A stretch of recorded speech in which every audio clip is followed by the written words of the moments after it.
Hello and welcome dear student. चलिए next topic discuss करते हैं यहाँ पर वर्क एनर्जी पावर में का सबसे last part that is mechanical power. ये एक इम्पॉर्टेंट है। पावर का मतलब होता है रेट ऑफ डूइंग वर्क, जो आपने स्कूल में पढ़ा है। यस, लेकिन इसको डिटेल में पढ़ना है। आज काफी सारे कॉन्सेप्ट आपके शायद मॉडिफाई हो जाएंगे, तो इसको समझ लीजिए डिटेल में, इन डेप्थ। राइट। तो देखिए क्या होता है मैकेनिकल पावर। मैकेनिकल पावर में हम दो चीजों पर ज्यादा फोकस करने वाले। सबसे पहले तो देख लीजिए, पावर को हम जब डिफाइन करते हैं स्कूल में, that is power is nothing but rate of doing work. तो ये क्या चीज है? It is simply power is work done divided by what? Time. Yes, तो power is work done divided by time. तो इसी को हम बोल देंगे average power, and that is work done divided by what? Time. तो कहीं ना कहीं देख लीजिए, अभी work done divided by time बहुत ही सिंपल सा वर्ड है, लेकिन आपने अगर पूरे लेक्चर्स अटेंड किए होंगे तो आपको ये चीज तो बहुत ही क्लियरली समझ में आ गई होगी कि वर्क डन बाय ग्रेविटी होता है, वर्क डन बाय टेंशन होता है, वर्क डन बाय फ्रिक्शन होता है। वर्क डन को काइनेटिक एनर्जी में चेंज में आप दिखा सकते हो। Work done by conservative force is change in potential energy होता है। तो कई सारे किस्से यहाँ पर है जिसमें आप वर्क डन को रिप्लेस करा सकते हो, या फिर उसके लिए वो फॉर्मूला वो उस तरीके से यूज कर सकते हो। तो वर्क डन में काफी सारी चीजें हो जाएगी। तो दूसरा क्या है? एवरेज। इंस्टेंट एवरेज तो हो गया, ये total work done divide by total time. Instantaneous क्या होता है? तो ऐसा समझो, जो वर्क डन होता है वो होता है फोर्स और डिस्प्लेसमेंट का डॉट प्रोडक्ट और डिवाइडेड बाय टाइम। तो मैं थोड़ा चेंज इसमें कर देता हूं, फोर्स एफ बार डॉट और एस बार डिवाइडेड बाय यहां पर टाइम डाल देता हूं। तो F bar divided by displacement divide by time क्या हो जाएगा बच्चों? वेलोसिटी। तो पी इंस्टेंटेनियस। इंस्टेंटेनियस पावर के बारे में बात करें तो it is a dot product of force and velocity. ये उस पर्टिकुलर इंस्टेंट पर, उस पर्टिकुलर टाइम पर जो पावर मिल रहा है उससे रिलेटेड ये इंफॉर्मेशन देता है। ठीक है। तो कुछ चीजें और एडिशनल हम बात करना चाहेंगे यहां पर पावर से रिलेटेड। तो पहली बात तो मैंने बहुत ही क्लियर कर दी है यहां पर। पहला पावर से रिलेटेड जो कि मैं एवरेज बोल रहा हूं, वो कितना आ गया बच्चों? Work divided by time. अगर मुझे कोई बोल देता है कि चेंज इन काइनेटिक एनर्जी, तो मैं change in kinetic energy divided by time ले सकता हूं। या फिर कोई अगर पोटेंशियल एनर्जी से रिलेट बता दे तो कर देता हूं। इंस्टेंटेनियस क्या आ गया बच्चों? इंस्टेंटेनियस क्या आ गया? F bar dot V bar, velocity vector और फोर्स वेक्टर का यहां पर डॉट प्रोडक्ट आ गया। फिर देख लीजिए, अगर मेरे पास कोई मान लो एक ग्राफ है, किससे रिलेटेड? अगर वर्क डन और टाइम से रिलेटेड ग्राफ है, और मान लीजिए ग्राफ कुछ इस तरीके से दिया गया है, तो मैं किसी एक पर्टिकुलर लोकेशन पर जाता हूं, तो यहां पर बच्चों अगर मैं टेंजेंट निकाल देता हूं, तो this tangent obviously with horizontal it will make an angle. तो इस समय पर इस पर्टिकुलर यहां पर देख लीजिए बच्चों, power can B slope of work time graph at given location और एट गिवन पॉइंट। आप बोल सकते हो एट गिवन पॉइंट का मतलब क्या होगा? यहां पर मैं यहां पर एक पॉइंट दिखा रहा हूं, तो इस समय का वर्क और इस समय का टाइम इंस्टेंटेनियस मिल सकता है। या फिर आपको एवरेज पावर चाहिए तो आप पूरा स्लोप निकाल दो यहां से यहां तक, कोई दिक्कत नहीं है। देखिए एक पर्टिकुलर एंगल, एक ही थीटा वहां पर उस लोकेशन पर तैयार हो रहा है। तो जैसे भी हो ग्राफ से रिलेटेड आप बता सकते हो। तो मैं क्लियरली बता रहा हूं, पावर हम लोगों को मिलना अगर है तो एक चीज और मिल रही है कि स्लोप ऑफ। तो स्लोप का मतलब तो बच्चों यहां पर टेन थीटा भी हो जाएगा ना, क्योंकि देख लीजिए ना, tan theta is equal to work done divided by that time, और work done divided by time जो होता है वो पावर ही होता है। और अगर मान लीजिए पावर वर्सेस टाइम का ग्राफ हो, पावर वर्सेस टाइम का ग्राफ हो, तो area under power versus time graph, ये आपको दे देगा वर्क डन। तो dw can be equal to pdt। कैसे लिखना है देखो, पावर इज, अगर मैं लिख देता हूं dw बाई dt, तो dw equal to pdt, so work done is equal to integration pdt। तो इस तरीके से आपको ये कर सकते हैं, करते आना चाहिए। दूसरी चीज और समझ लीजिए बच्चों कि अगर देख लीजिए इफ वर्क इज कांस्टेंट, ये अलग चीज है, ये ऊपर से वर्क इज कांस्टेंट का मतलब जैसे मान लो ना मुझे इस ऑब्जेक्ट को ग्राउंड से इस हाइट पर लाना है, समझ लीजिए इस पेन को ग्राउंड से इस हाइट तक लाना है, तो मैं हो सकता है एक कम समय में एक काम कर दूं, काम तो उतना ही करना है, वर्क डन क्या है, वर्क डन अगेंस्ट ग्रेविटी, यहां से यहां तक लाना है, इस लेवल तक लाना है। तो अगर लेवल मेरा फिक्स है तो I have to do same work.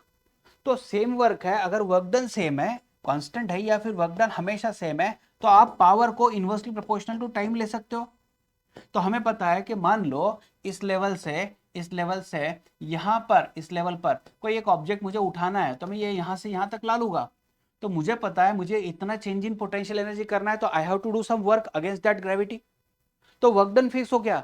तो मैं अगर टाइम ज्यादा ले रहा हूं तो लेस पावर है, अगर कम टाइम में सेम थिंग इज डन तो कम टाइम मिल रहा है तो पावर ज्यादा है। तो somewhere power will be related to time also. देखिए कोई एक इंजन है, मोटर है, it is doing the same work. जैसे मान लीजिए ना घर में पानी चढ़ाने वाला मशीन होता है, तो छोटा मशीन है वो ज्यादा समय लेगा उस पानी को उसी टैंक पे चढ़ाने के लिए, तो लेस पावरफुल। कोई दूसरा मोटर है जो बड़ा ले लिया मैंने, ज्यादा एचपी का ले लिया, हॉर्स पावर का ले लिया, है ना, तो ज्यादा अगर ले लिया तो yes the same work it is doing but in a less time, तो दैट इज मोर पावरफुल। तो एक चीज यहां पर ये भी समझ लीजिए बच्चों, जैसे यूनिट के बारे में भी हॉर्स पावर का आगे निकल ही गया है, तो देख लीजिए क्या होगा यूनिट पावर का क्या होगा, क्योंकि वर्क डन अपॉन टाइम है तो जूल पर सेकेंड, ये एसआई में आता है, या फिर जूल पर सेकंड की जगह पर आप लिख सकते हो वैट भी लिख सकते हो, वैट ही इस्तेमाल करना है अभी। सीजीएस में क्या होगा, जूल की जगह पर और आएगा और यहां पर डिवाइडेड बाय सेकंड आ जाएगा, राइट। तो कई बार ऐसे हो जाएगा कि लाइक किलोवैट, तो किलोवैट का मतलब 10⁻³ वैट आ गया, है ना। मेगावाट आ जाएगा तो मेगावाट 10⁻6 वाट आ जाएगा। या कई बार अगर ओल्ड कन्वेंशन के बारे में बात करें तो एचपी हॉर्स पावर 746 वैट आ जाएगा। तो ये चीजें यूनिट हम लोग कई बार रिप्रेजेंट करते हैं, कई बार इस्तेमाल भी करते हैं, तो ये थोड़ा नोट डाउन कर लो आपकी 1 HP 746 वैट, इसका इस्तेमाल कभी अगर करना हो तो काम कर सकता है। और एक यूनिट कई बार आ जाएगा जैसे कि 1 किलोवैट आर। तो बच्चे किलोवैट आर आ गया तो समझ लो वैट जो है यूनिट पे पावर का, इसको मल्टीप्लाई बाय टाइम कर दो, वैट आर, वैट डे, है ना, वैट ईयर, कोई भी अगर वैट है, वैट को मल्टीप्लाई बाय किसी भी टाइम की यूनिट से आप मल्टीप्लाई कर दो, तो बच्चों ये हो जाता है एनर्जी का यूनिट, यूनिट ऑफ एनर्जी। ये बच्चे कंफ्यूज हो जाते हैं, मैंने देखा है कि किलोवैट आर बोल दिया तो उनको लगता है kilowatt hour is a unit of power, नहीं पावर नहीं है, ये एनर्जी है, क्योंकि वैट मल्टीप्लाई बाय आर कर दिया। आपको सीधे सीधे यहीं पर समझ में आएगा बच्चों, यहां पर समझ में आएगा कि देखिए जूल पर सेकंड जो होता है ये वैट हो गया, तो मैं joule is equal to watt multiply by second भी तो लिख सकता हूं, कर सकते हैं ना हम लोग। तो किलोवैट आर होता कितना है, 1 किलोवैट आर अगर बात करें तो किलो का मतलब 10⁻³ वैट इंटू आर मतलब 3600 सेकेंड, तो ये कितना आ गया 3.6। यहां पर देख लीजिए 1 2 और 3 और ये 10⁻3, तो 10⁻6 वैट सेकेंड, मतलब 3.6 10⁻6 हम लोग यहां पर जूल ले सकते हैं। किलो वैट आर, आर जो होता है 3600 सेकेंड होता है, राइट। तो ये इस तरीके से बच्चों कन्वर्शन फैक्टर यहां पर दिए गए हैं और आप दे सकते हो। चलिए ठीक है, अगला पॉइंट जाते हैं हम। यहां पर हमारे पास दो फॉर्मूले, इतना तो क्लियर हो गया। कौन से दो फॉर्मूले, दो फॉर्मूले हमारे पास जो बन रहे हैं, एक हो रहा है average power work done upon time और दूसरा होता है instantaneous F bar dot V bar. तो इससे रिलेटेड क्वेश्चन हम लोग करा के लेते हैं बच्चों।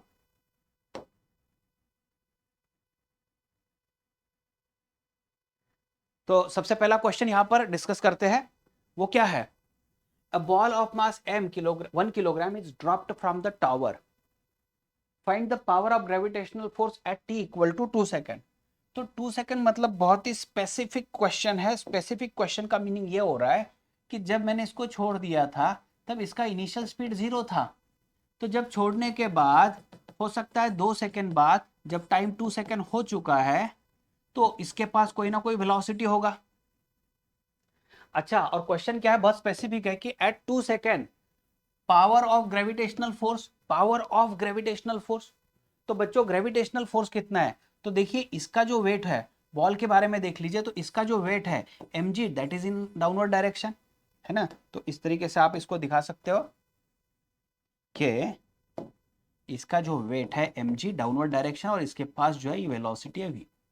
अब देख लो इंस्टेंटेनियस पावर पूछा गया है, इंस्टेंटेनियस पावर पूछा गया है। तो instantaneous power is dot product of force and velocity vector. तो फोर्स है mg, वेलोसिटी है v, और इनके बीच का एंगल अगर आप देखोगे तो mg और velocity both in the same direction, तो यहां पर 0 आ गया। m कितना है बच्चों, m कितना है 1 किलोग्राम है, g कितना है 10 है, और v कितना है। तो मैं काइनेमेटिक्स पर आ जाऊंगा, काइनेमेटिक्स पर v equal to u plus a t का इस्तेमाल करूंगा, क्योंकि मुझे पता है u की वैल्यू तो 0 है, तो v इज इक्वल टू बच्चों आ गया 80।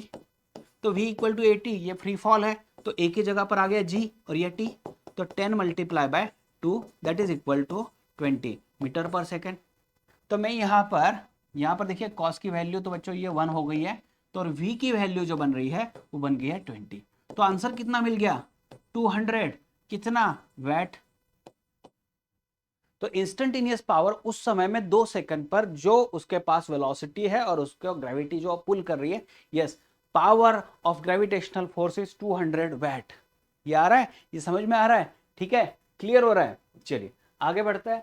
An insect of mass m moves up along a horizontal thread with acceleration of a, find power delivered by gravitation after t second। Sorry horizontal नहीं है, extremely sorry, along hanging thread. वही सोच रहा था, horizontal अगर है तो mg नीचे आ रहा है और ये डिस्प्लेसमेंट ऐसे होने वाला है, वेलोसिटी इस डायरेक्शन में होने वाला है, तो यहाँ पर पावर तो नहीं बन रहा था, ठीक है, हैंगिंग पार्ट है। हैंगिंग है तो कुछ इस तरीके से है, तो ये जो इंसेक्ट होगा, तो चलो इंसेक्ट बना लेते हैं यहाँ पर, ये कोई इंसेक्ट है, ये क्रॉल कर रहा है अपवर्ड डायरेक्शन में, लेकिन क्वेश्चन पूछा गया है पावर डिलीवर्ड बाय ग्रेविटी। समझ लो भाई, यहां पर ये जो कीड़ा दिख रहा है ना, ये कीड़ा, ये इंसेक्ट, सभ्य भाषा में बोला जाए तो इंसेक्ट, ये भाई साहब इनका वेट जो है ये डाउनवर्ड डायरेक्शन में है, और इन्होंने बताया है कि it is accelerating with an acceleration A. तो कैसा शुरू किया होगा, मान लो इसका इनिशियल स्पीड यहां पर u इक्वल टू 0 है, तो ये थोड़ी देर बाद अगर ये महाशय यहां तक पहुंच गया है तो इसका स्पीड भी तो अलग होगा, इसका स्पीड होगा v। तो हम लोग v कैसे निकाले, तो v equal to u plus a t से निकाले, क्योंकि एक्सेलरेशन थ्रेड जो है इसमें मूव हो रहा है, move up with an acceleration, तो एक्सेलरेशन का डायरेक्शन इन्होंने दिया है। तो v इक्वल टू यू तो 0 था, तो ए टी इतना आएगा। अभी एक समझ लो, इसका वेलोसिटी अपवर्ड डायरेक्शन में, लेकिन इसका वेट अभी भी जो है वो तो डाउनवर्ड ही डायरेक्शन में होगा, और क्वेश्चन पूछा गया है power delivered by gravity, power delivered by gravity, और वो भी इंस्टेंटेनियस। ये पावर किसने, ग्रेविटी, ड्यू टू ग्रेविटी। तो कितना आएगा बच्चों, एफ बार डॉट वी बार ले लेते हैं। फोर्स यहाँ पर mg के बारे में ही पूछा गया है, वेलोसिटी v की जगह पर लिख लेते हैं बच्चों 80, और यहाँ आ जाएगा कॉस। कॉस कितना, क्योंकि mg डाउनवर्ड है और वेलोसिटी अपवर्ड है, तो कॉस आ जाएगा यहाँ पर 180, मतलब माइनस, तो माइनस mg a t, ये आ गया पावर, यहां पर आ गया power delivered by gravity after time t, ठीक है, इंस्टेंटेनियस बताया गया। फिर नेक्स्ट जाते हैं, an elevator of mass capital M with a person of mass small m is moving up with a uniform velocity। देखिए यूनिफॉर्म वेलोसिटी के बारे में बताया गया, तो लिफ्ट है, लिफ्ट के अंदर ये एक व्यक्ति है, लिफ्ट का मास कैपिटल M बताया गया और इस व्यक्ति का मास जो है स्मॉल m बताया गया, and it is moving up with velocity v। तो वेलोसिटी v ये कांस्टेंट है, यहाँ कहीं पर भी एक्सेलरेशन वाला कॉन्सेप्ट नहीं है, ठीक है। और क्या, what is power delivered bye elevator, इनका कहना ये होगा पावर डिलीवर्ड बाय एलिवेटर मतलब ये जो रोप है, ये रोप इसको ऊपर उठा के लेके जा रही है, टेंशन इसको ऊपर लेके जा रही है। तो इस रोप के पास elevator, power delivered by elevator का मतलब ये हो सकता है यहां पर कि ये एलिवेटर तो ऊपर जा रहा है, तो समझ लो यहां पर tension is in upward direction और m plus M G in a downward direction and still m plus M into, देखिए वेलोसिटी कांस्टेंट है तो एक्सेलरेशन कितना, जीरो, तो जीरो, तो therefore tension is equal to आ गया m plus small m into G. तो कितना आ गया, पावर इंस्टेंटेनियस ही पूछा गया है क्योंकि अभी टाइम कितना, टाइम तो दिया नहीं है, any time its velocity is v now, तो power is equal to t bar dot v bar.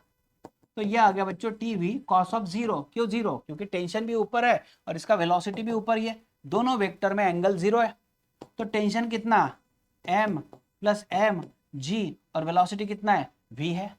तो ये हो गया instantaneous power of that elevator, right. Question बहुत ही इजी चल रहा है, बहुत ही इजी चल रहा है। चलिए आगे, एक car of mass 500 kilogram moves with a speed of 36 km per hour in a straight road unidirectionally, doubles its speed in 1 minute, ठीक है। Find the power delivered by engine, कोई बात नहीं, तो पावर डिलीवर्ड बाय इंजन, क्योंकि engine के बारे में ऐसा मान के चलो, इमेजिन करो कि इंजन इसको खींच रहा है, इंजन इसको खींच रहा है विथ फोर्स एफ, हमें पता नहीं है फोर्स के बारे में, तो हमें ये भी नहीं पता है कि डिस्प्लेसमेंट भी किस तरीके से चल रहा है, लेकिन एक चीज पता है बच्चों, what is work done by engine होगा, ये वर्क डन बाय इंजन जो कुछ भी हो रहा होगा वो हमें जो मिल रहा है वो चेंज इन काइनेटिक एनर्जी मिल रहा है। देखिए इसमें पता नहीं हमें फ्रिक्शन भी होगा, ये सारी चीजें होगी, लेकिन इंजन उस सबको ओवरकम करके, इंजन का काम क्या है, इस कार को 36 से लेकर उसके डबल स्पीड तक ले जाए। तो इनिशियल वेलोसिटी अगर बात करें तो 36 किलोमीटर पर आवर था और हमें पता है 36 इंटू यहाँ पर 5/18 मीटर पर सेकंड ले सकते हैं, तो बच्चों ये आ गया 10 मीटर पर सेकंड, और फाइनल वेलोसिटी कितना है तो डबल करना है, तो 72 इंटू 5/18 कर दो, तो ये 20 आ गया। वैसे भी आप यहां से भी कर सकते थे, 10 की डबल कर सकते थे ना। तो पावर के बारे में बात करें तो बच्चों ये एवरेज पावर है इन 1 मिनट, तो एवरेज पावर कितना बन रहा है, तो देखिए work done divided by time is equal to work done मतलब change in kinetic energy divided by time, तो ये एवरेज बन रहा है half of m final velocity का स्क्वायर माइनस इनिशियल वेलोसिटी का square divided by time, time कितना लिया 1 मिनट लिया, मतलब 60 सेकेंड ले लिया इसने, तो बच्चों ये आ गया हाफ, तो हाफ, चलिए हाफ, मास कितना है इसका 500 किलोग्राम, फाइनल वेलोसिटी तो 20 थी तो 400, इनिशियल वेलोसिटी बच्चों 10 थी तो उसका स्क्वायर 100 डिवाइडेड बाय ये 60 कर देता हूँ, ये कितना आएगा, ये चलो ये कैंसिल करा देता हूँ, तो ये बन जाएगा ये 300, चलिए 2 इंटू 6 वैसे देता हूँ मैं, कोई दिक्कत नहीं, ये 50 मल्टीप्लाई बाय यहाँ पर 300, ये 50 आ गया, तो P average is equal to 2500 divided by 2 मतलब वैट, ये आ गया इसका एवरेज पावर 12500 वैट, राइट। ठीक है, क्लियर हो रहा है, समझ में आ रहा है, बढ़िया। चलो आगे बढ़ते हैं। एन ऑटोमोबाइल, यस ये क्वेश्चन इंपॉर्टेंट होगा एंट्रेंस के हिसाब से, an automobile of mass m accelerate starting from rest, ठीक है, starting from rest u equal to 0 while the engine supplies a constant power दिया गया, find its position and instantaneous velocity changes with respect to time। ये question already entrance में इसके पहले आ चुका है, और करना क्या है समझ लो, पावर जो होता है F bar dot V bar लेना है हमको, right, power equal to F bar dot V bar. अभी देख लीजिए इंजन का क्या होता है, इंजन जिस डायरेक्शन में काम कर रहा है तो फोर्स डाल रहा है और उसी डायरेक्शन में वेलोसिटी मिल रही है, तो आप इसको मतलब कॉस थीटा के हिसाब से बात करें तो यस कॉस की वैल्यू आप ले सकते हो यहाँ पर 1, तो एफ वी ला लिया मैंने, तो एफ और v is equal to power, power constant है, ये देखिए फोर्स जो होता है मास इनटू एक्सेलरेशन, लेकिन मास एक्सेलरेशन को आप लिख सकते हो dv by dx, dx by dt, और ये velocity as it is equal to m dv by dx। तो dx के हिसाब से करना है क्या, नहीं करना है, मुझे नहीं लग रहा कि जरूरत नहीं है इसको, कोई ज़रूरत नहीं, कोई ज़रूरत नहीं बच्चों, क्योंकि इन टर्म्स ऑफ टाइम ही पूछा गया है। मैं थोड़ा अलग सोच में चला गया था यहाँ पर, ठीक है। m dv बाई dt और v is equal to p, तो v dv is equal to p by m और dt आ गया। इसको इंटीग्रेट करते हैं बच्चों, 0 से लेकर v तक रेस्ट से स्टार्ट हुआ था, 0 से लेकर t तक, क्योंकि इंजन स्टार्ट हुआ तब रेस्ट में था, तो 0 से स्पीड तक आया। तो देखिए integration of v is v square by 2, it is 0 to v is equal to p by m, integration of dt is what, t, यहाँ पर 0 टू t। तो यहाँ देखिए आ गया, इसको अगर आप ट्राई करते हो तो v square by 2 is equal to p by m into t. तो v की वैल्यू कितनी मिली है, v की वैल्यू मुझे मिली है square root twice p by m और यहाँ पर t, या फिर v is equal to twice pt by m power 1/2। तो कुछ इस तरीके से मुझे वेलोसिटी मिली है in terms of time, velocity changes with respect to time. अभी डिस्प्लेसमेंट कैसे है, तो इसी को लेते हैं हम लोग ds बाई dt, तो मैं इसको थोड़ा अलग लिख देता हूँ, twice p by m power 1/2 और ये t पावर 1/2 अलग कर देता हूँ। तो ds इज इक्वल टू कितना, twice p by m power 1/2 as it is, और ये t पावर 1/2 और यहाँ पर डाल देता हूँ dt। तो अभी इसमें वापस इंटीग्रेशन कराना है, इंटीग्रेशन 0 टू s, क्योंकि जहां से स्टार्ट किया होगा वो डिस्प्लेसमेंट 0 मान के चलते हैं, कोई इंफॉर्मेशन नहीं है, और 0 से t तक दिया है। तो integration of ds is what, s, upper limit डाल दो, यहाँ पर twice of p by m power 1/2 और t पावर जो है, तो t power 1/2 plus 1 that is 3/2 divide by 3/2, ये 0 से लेकर t तक आएगा। तो ये लिमिट को आप सॉल्व कर दो, तो twice p by m power 1/2 और ये बच्चों आ गया 2/3 और आपके पास आ गया t पावर 3/2। तो कुछ इस तरीके से आपको डिस्प्लेसमेंट वाली कॉन्सेप्ट मिल जाएगी, राइट है। यहां तक आ गया बच्चों, क्लियर हो रहा है, ठीक है। तो अभी अभी क्या कर सकते हैं इसको,